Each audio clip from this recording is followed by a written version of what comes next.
ஸ்ரீராம ஜெயம். அனைவருக்கும் வணக்கம். தந்தை சொல்மிக்க மந்திரமில்லை என்ற தலைப்பில் இப்போது பேசப் போகிறேன்.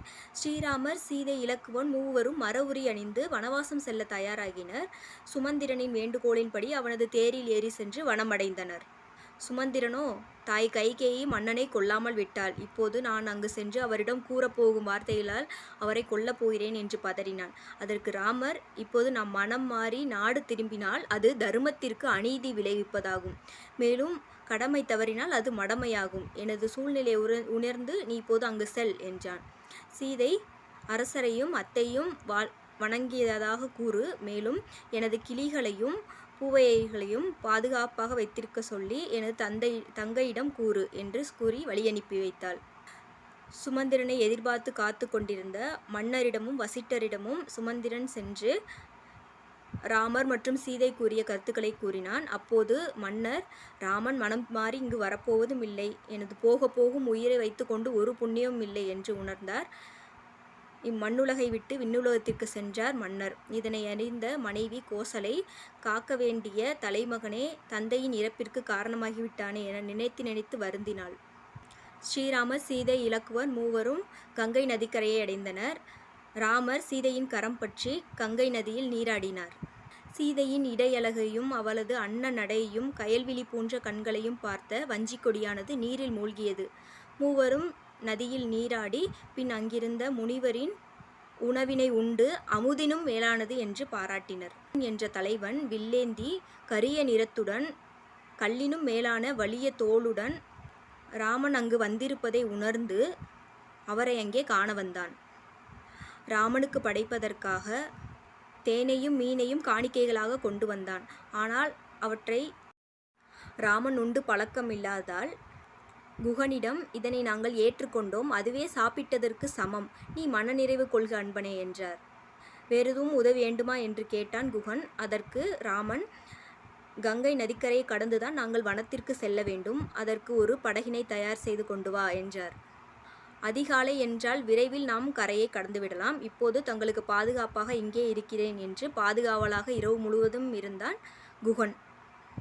அதிகாலையில் குகன் ராமனிடம், தாங்கள் சிரங்கிபேரம் நகரத்திலேயே எங்களுடனே வாழ வேண்டும், நான் தங்களுக்கு வேண்டிய பணிவிடைகள் அனைத்தும் செய்கிறேன் என்று வாக்களித்தான். அதற்கு ராமர், நான் 14 ஆண்டு காலம் வனவாசம் செல்ல வந்துள்ளேன், என் தந்தையின் வாக்கினை நான் மதிக்க வேண்டும் என்றார். பின் நால்வரும் படகினில் ஏறி சித்திரக்கூட மலையை அடைந்தனர். அப்போது ராமன் குகனிடம் நன்றி தெரிவித்தவாறு, சிரங்கிபேரம் நகரத்திலுள்ள உறவுகளை பத்திரமாக பார்த்துக்கொள், நான் வனவாசம் முடித்த பின்பு உன்னை வந்து சந்திக்கிறேன், உன் உணவினையும் ஏற்கிறேன் என்று வாக்களித்தார். இதனை கேட்ட குகன் தனது நாட்டிற்கு திரும்பினான். சித்திரக்கூட மலையில் ஒரு தவசாலையை நிறுவினர் ராமரும் இலக்குவனும். அங்கே வசிக்கலாயினர். பரதன் அயோத்தி நாட்டிற்கு தந்தை இறந்த செய்தியை அறிந்து துடிதுடித்து போய் காண வந்தான். தந்தையின் மரணப்படுக்கையை கடிந்து விம்மி விம்மி அழுக ஆரம்பித்தான் பரதன். இந்த நிலைக்கு யார் காரணம் என்று கத்தி எழுந்தான். தாய் கைகேயி அழைத்து தான் 2 வரங்கள் கேட்டதாகவும், ஒன்றை மன்னனாக்கி எனது ஆசையை தீர்த்து கொண்டேன், இன்னொன்று ராமர், சீதை, லட்சுமணர் மூவரையும் வனத்திற்கு செல்ல வைத்தேன் என்று பெருமைப்பட கூறினாள். தாயே அமுதும் அளித்து இப்பொழுது நஞ்சையும் அளிக்கிறாள் என்று பழித்தான் பரதன் தாய் கைகேயியை.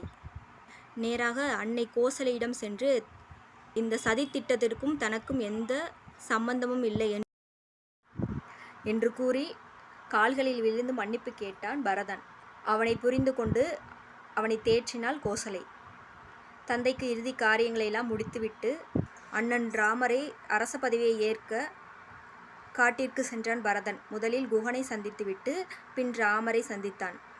ராமர் சீதை கால்களில் விழுந்து மன்னிப்பு கேட்டுவிட்டு, தாங்கள் அயோத்தி வந்து அரச பதவியை ஏற்க வேண்டும், அப்போதுதான் தந்தையின் தவறும் தாயின் கேடும் சரியாகும் அண்ணா, தயவு செய்து வாருங்கள் என்று கெஞ்சினான். ஆனால் ராமர் வசிட்டர் பேச்சையும் பரதர் பேச்சையும் கேட்கவில்லை. ராமர், தந்தை சொல்மிக்க மந்திரமில்லை, அவர் 14 ஆண்டுகள் வனவாசம் செல்ல சொல்லிவிட்டார், அதனால் என்னிடத்தில் இருந்து நீ அங்கு ஆட்சி புரிவாயாக, இதுவே எனது கட்டளை, நான் இங்கிருந்து காடாளுவேன், வனவாசம் செய்துவிட்டு நான் உன்னை வந்து சந்திக்கிறேன், இப்போது நீ செல் என்று கட்டளையிட்டார். அழுதபடியே பரதன் வேறு வழியின்றி அண்ணனின் பாதுகைகளை வாங்கி தலையில் வைத்து கொண்டு நந்தியம்பதிக்கு சென்று அங்கு சிம்மாசனத்தில் அண்ணனின் பாதுகைகளை வைத்து அண்ணனைப் போலவே மர உரி அணிந்து ஆட்சி செய்து வந்தான் அந்த பாசக்கார தம்பி. நன்றி.